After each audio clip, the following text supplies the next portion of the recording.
काल भैरव कौन है? समय के भगवान है। हम उन्हें समय के देवता मानते हैं। और शिव जो है वो शून्य के देवता है। हम शिव को शून्य मानते हैं, जिसकी हमने बात करी। जी। रात को जब आप सोने जाते हैं, हम बिस्तर पर जाते हैं, आंखें बंद करते हैं, यही हमें पता है कि इस तरीके से नींद आती है। हमें नहीं पता कब गए हम, लेकिन नींद आई, हमारे लिए समय रुक जाता है, हम गायब हो जाते हैं, हमें नहीं पता हम कहाँ हैं। सुबह उठते हैं, अचानक से समय फिर से शुरू हो जाता है। तो बीच में समय रुक गया, शून्य में हम चले गए।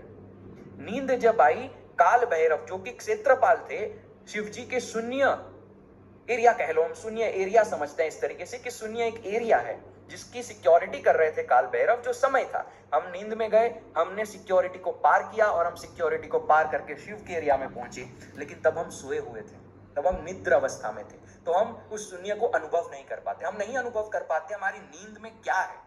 नींद आ गई, that's it, we are totally blank, हम गायब हो गए, हमें नहीं पता वो क्या है, शून्य कैसा है। सुबह उठते हैं तब हमें समझ आता है कि हाँ, मैं तो सोया हुआ था।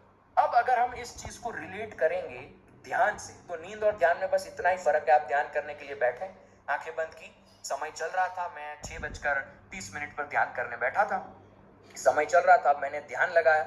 अब नींद में क्या होता है, हमें पता नहीं होता है कि कब नींद आ गई और हम सो जाते हैं, शून्य में चले जाते हैं। हम शिव के एरिया में घूम के सुबह उठ जाते हैं, हम शिव शून्य को अनुभव नहीं कर पाते। लेकिन ध्यान में बस इतना फर्क है कि जब वो पॉइंट हिट होता है, तब हम अंदर से जागे हुए होते हैं, हम ध्यान कर रहे होते हैं। तो जब हम काल भैरव को पार करके शिव के एरिया में गए, नींद और ध्यान में बस इतना फर्क है कि अगर आप उस पॉइंट पे अवेयर रह गए, तो आप उसी निद्र को ध्यान बना सकते हैं। लोग कहते हैं कि हमारे पास ध्यान करने का समय नहीं है, हम बिजी हैं।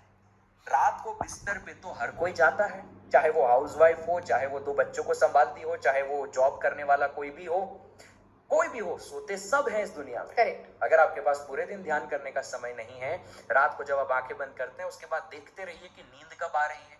आज, कल, परसों, 10 साल, 15 साल, एक दिन आएगा जब नींद आ जाएगी और आप उसे देखते रह जाएंगे और आप उस दिन ध्यान को अनुभव कर लेंगे।